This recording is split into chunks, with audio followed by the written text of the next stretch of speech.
Alors, j'ai créé France Sepsis Association le 20 juillet 2020, après le décès de mon fils Fares, qui est décédé d'une appendicite, enfin une péritonite, qui a donné lieu à un choc septique puis l'arrêt cardiaque. J'ai vérifié en fait comment c'est possible de mourir de cette manière-là, aussi brutalement et aussi rapidement. Et il s'avère que sur le territoire national, il y a beaucoup de cas similaires. Mais il n'y a pas assez de sensibilisation justement pour, détecter et prendre en charge l'enfant rapidement. En tout cas, sur le plan, prise en charge dès lors qu'on vient de la ville, en fait. Donc je me suis dit: «Il faut après tout créer quelque chose après le décès de Fares parce qu'il ne faut pas que ça se reproduise» et en faisant des recherches, j'ai vu que c'était justement un grand problème de santé publique, mais qui n'est pas pris en considération en dehors de la réanimation. J'ai ouvert son dossier. Très tardivement parce que je l'ai pas fait tout de suite, je pouvais pas. Donc c'est le compte rendu de réa.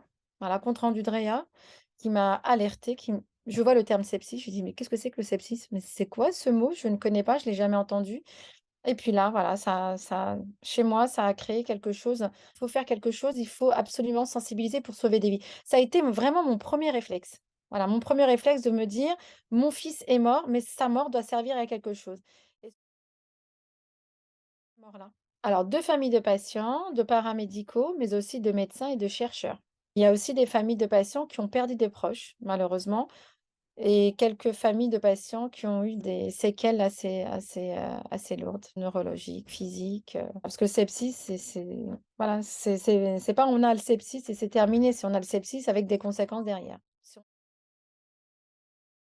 Alors, l'émission, c'est de sensibiliser le grand public et les professionnels de santé. C'est aussi intervenir dans des groupes de travail au niveau des hôpitaux, des universités. Donc là, c'est plutôt de l'éducation. Moi, j'appelle ça de l'éducation. Je travaille beaucoup sur la ville, hein, puisque ma priorité, c'est sensibiliser au niveau de la ville avant d'arriver à l'hôpital.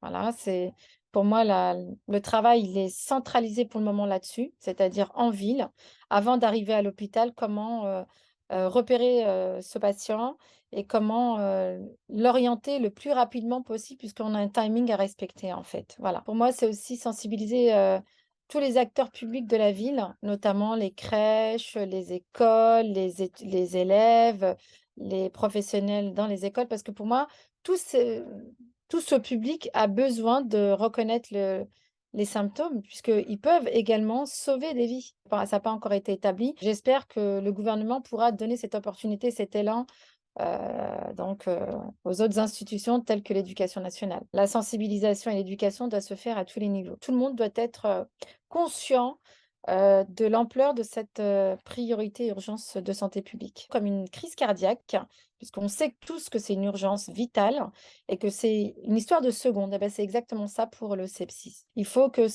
le réflexe soit systématique, de se dire: «Ah, la situation me fait penser à». Les actions sont partout, en fait, à tous les niveaux, sur l'antibiorésistance, sur la prévention, quoi d'autre? Sur l'éducation, sur la sensibilisation. En fait, on est partout. Ce que j'ai découvert à travers tous les dossiers, c'est qu'à chaque fois, il y a un problème de retard de diagnostic et ce retard, malheureusement, il est fait en ville déjà.